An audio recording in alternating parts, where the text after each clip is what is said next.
अब बात बीजेपी और शिवसेना की। ये बड़ी अजीब सी स्थिति है कि बीजेपी और शिवसेना के लिए महाराष्ट्र में वापस सत्ता में आने का 15 साल के बाद एक अच्छा मौका नजर आता है, लेकिन सीटों के बंटवारे पर लेकर जबरदस्त लड़ाई हो रही है दोनों पार्टियों में। और ना सिर्फ दोनों पार्टियों में लड़ाई हो रही है, ये सार्वजनिक रूप से हो रही है। अब बीजेपी का कहना है कि साहब हमने उन्हें एक अल्टीमेटम दिया है। शिवसेना उसके जवाब में क्या कह रही है, जरा ये सुनिए संजय राउत की बाइट। बीजेपी ने शिवसेना को 12 घंटे का अल्टीमेटम दिया है।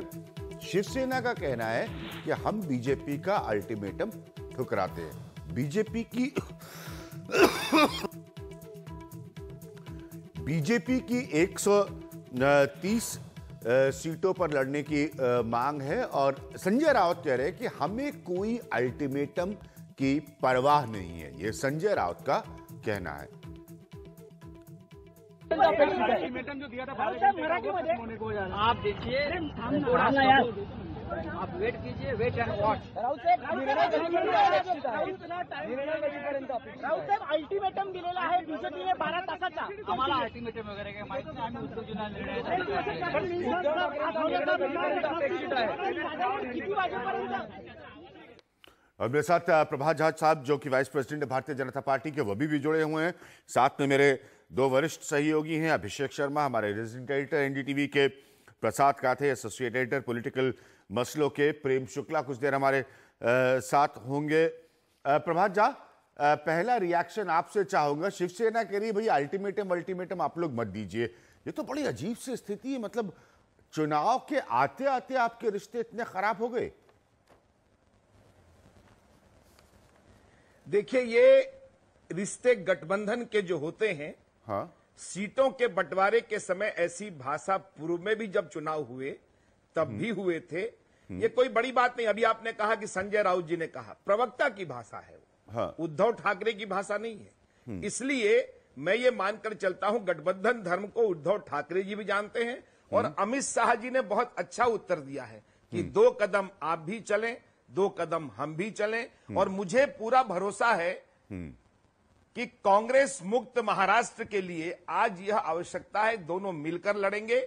है थोड़ी बहुत बातें सीटों के लिए चल रही है, लेकिन मुझे पूरा भरोसा है, मुझे मेरे नेतृत्व पर भरोसा है और मेरे 25 साल के पुराने गठबंधन शिवसेना पर भी भरोसा है। ठीक है अभिषेक, प्रभात झा साहब को पूरा भरोसा है कि यह मसला सॉल्व हो जाएगा। क्या ऐसा होगा? शिवसेना भी बहुत आक्रामक है, बीजेपी तो उससे ज्यादा आक्रामक है, तो ये इतना आसानी से सॉल्व हो जाएगा?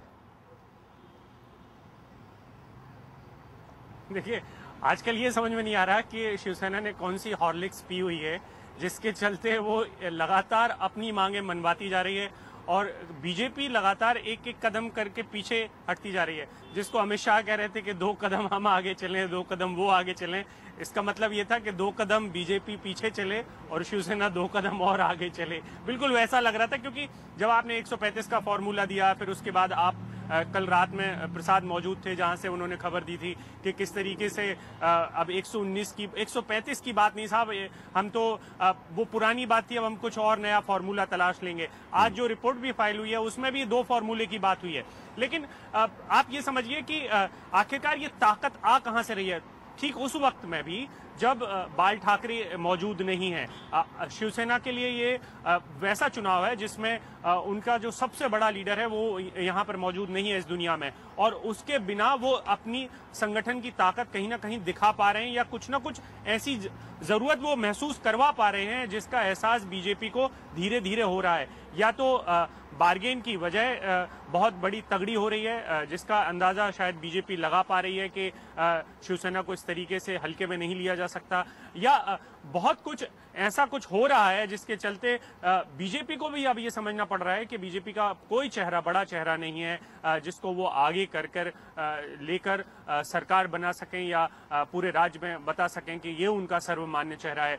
आज जो और बदलाव की बात दिख रही है कि उपचुनाव की हार के बाद अब एक बार फिर से ऐसा लगता है कि नरेंद्र मोदी की लहर पर ही सवार होने की तैयारी है बीजेपी की, क्योंकि उनके ही नाम के पोस्टर्स हो सकता है आने वाले दिनों में हमें नजर आए पूरे शहर में और पूरे महाराष्ट्र में। अभी प्रसाद का थे उद्धव ठाकरे की अपनी दिली तमन्ना मुख्यमंत्री बनने की इस सीटों की बार्गेनिंग पर कितनी हावी है? उद्धव ठाकरे ने अपना विजन बता दिया, अपना डॉक्यूमेंट बता दिया, अपनी मंशा बता दी, क्योंकि अब महाराष्ट्र की राजनीति में आप सब जानते हैं, मैं जानता हूं कि अब एक सियासी फॉर्मूला तो ये बन गया है कि जिसकी जितनी ज्यादा सीटें उसका मुख्यमंत्री। तो अब ज्यादा सीटें ही नहीं लड़ोगे तो उद्धव ठाकरे मुख्यमंत्री कैसे बनेंगे? क्या ये शिवसेना का प्राइम एजेंडा है?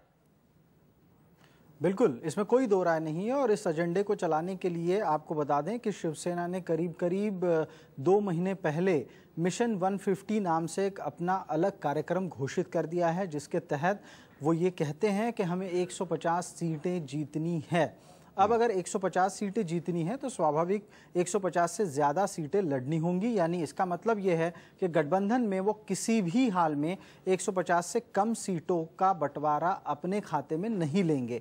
दूसरी बात, उद्धव ठाकरे मुख्यमंत्री बिल्कुल बनना चाहते हैं।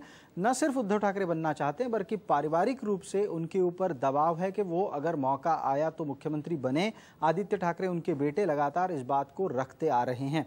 आदित्य ठाकरे और उद्धव ठाकरे इन दिनों शिवसेना के फैसलों में अग्रणी हैं।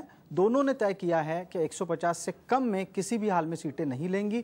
तीसरी बात, अगर किसी भी हाल में आने वाले दिनों में मौका ये आता है कि शिवसेना का मुख्यमंत्री नहीं बनता तो शिवसेना उसके लिए नए विकल्प भी तलाश सकती है।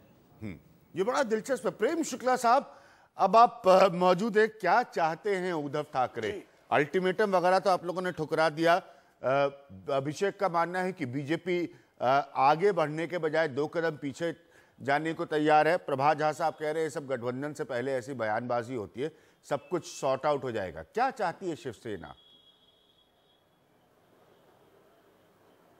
शिवसेना चाहती है कि महाराष्ट्र से कांग्रेस, राष्ट्रवादी कांग्रेस पार्टी के बीच का ये जो गठबंधन सरकार 15 वर्षों से महाराष्ट्र को लूट मचाए हुए है, भ्रष्टाचार मचाए पड़ी है, उससे मुक्ति दिलाई जाए। और उसको मुक्ति दिलाने के लिए हिंदुत्व के हाथ को प्रबल बनाया जाए और महाराष्ट्र के कल्याण की वचनबद्धता के साथ नई सरकार के गठन के लिए जो है संकल्पबद्ध हुआ जाए।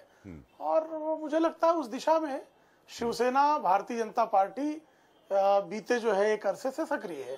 ठीक है, तो आप कह रहे हैं कि कांग्रेस एनसीपी की सरकार से राज्य को मुक्त कराया जाए और हिंदुत्व की ताकतों को इकट्ठा होकर एक नया विकल्प राज्य को दिया जाए, आप लोगों की मंशा है। अब इसमें 3 बातें आती हैं। पहले, उद्धव ठाकरे का मुख्यमंत्री बनने का सपना, पारिवारिक दबाव उद्धव ठाकरे पर मुख्यमंत्री बनने का, और तीसरा ये कि अगर आप लोगों का इतना ग्रैंड विजन है तो ये सार्वजनिक तौर पर 2 सीट इधर 4 सीट उधर के लिए लड़ क्यों रहे हैं? देखिए, अभी परिवार के तरफ से कितना दबाव है, प्रसाद काथे जी मुझे लगता है मातोश्री के बारे में ज्यादा जानकार व्यक्ति हैं, इसलिए उन्होंने परिवार तक की बात बताई। शिवसेना नाम का जो परिवार है वो निश्चित तौर पर आदरणीय उद्धव ठाकरे जी को मुख्यमंत्री के पद पर विराजमान देखना चाहता है। सामान्य शिवसैनिक से लेकर शिवसेना के जितने भी बुजुर्ग नेता हैं, जितने युवा नेता हैं, हमारे सारे नेताओं की मंशा यही है कि आदरणीय उद्धव ठाकरे जी महाराष्ट्र राज्य के मुख्यमंत्री हो, शिवसेना प्रमुख का पुत्र महाराष्ट्र का मुख्यमंत्री हो। शिवसेना प्रमुख के लिए इससे बड़ी श्रद्धांजलि क्या दी जा सकती है? और महाराष्ट्र में शिवसेना प्रमुख को श्रद्धांजलि दिया जाना हिंदुत्व का इससे बड़ा यज्ञ क्या हो सकता है? तो इस यज्ञ में यदि हम लोग कह रहे हैं कि हमारे साथियों आहुति कर दो, तो क्या अत्याचार कर रहे हैं? प्रभात जी, आप आहुति क्यों नहीं कर रहे हैं? एक तो प्रसाद खाते घर की खबरें लाके बताते हैं, ठीक नहीं है प्रसाद, आपको कॉन्ट्रडिक्ट कर रहे हैं प्रेम शुक्ला। मैं आपके साथ हूं, आप पत्रकार हैं, तो प्रभात जी आहुति क्यों नहीं दे रहे हैं आप लोग? उनको अप्रिशिएट कर रहा हूं।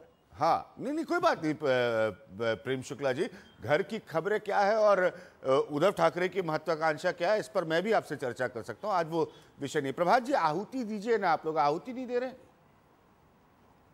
शिव उद्धव ठाकरे को मुख्यमंत्री बनाने के लिए प्रेम शुक्ला जी भी पत्रकार हैं। हाँ,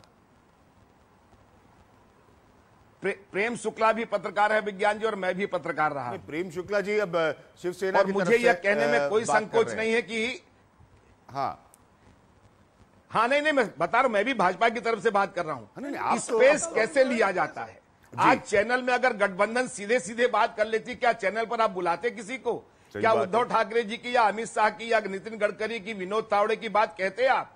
इसलिए कुछ चालाकी हम लोगों ने भी सीख लिया है। मैं आपको यह विश्वास दिलाता हूं, प्रेम शुक्ला जी की पार्टी और मेरी युक्ति को न भाजपा को मुक्ति है न शिवसेना को मुक्ति है। दोनों युक्ति मिलकर ही हम कांग्रेस से और एनसीपी से महाराष्ट्र की जनता को मुक्ति दिलाएंगे। इसलिए युक्ति कुछ घंटे की बात है, 1-2 दिन में सब हो जाएगा। मुझे पूरा भरोसा है क्योंकि मैंने दौर देखे हुए हैं और गठबंधन के धर्म पर यही सब होता है। नहीं, गठबंधन के धर्म पर झगड़े होते सीटों को लेकर, अगर आप ये बताना चाहते थे तो नई परिभाषा हो जाएगी राजनीति में गठबंधन के धर्म की।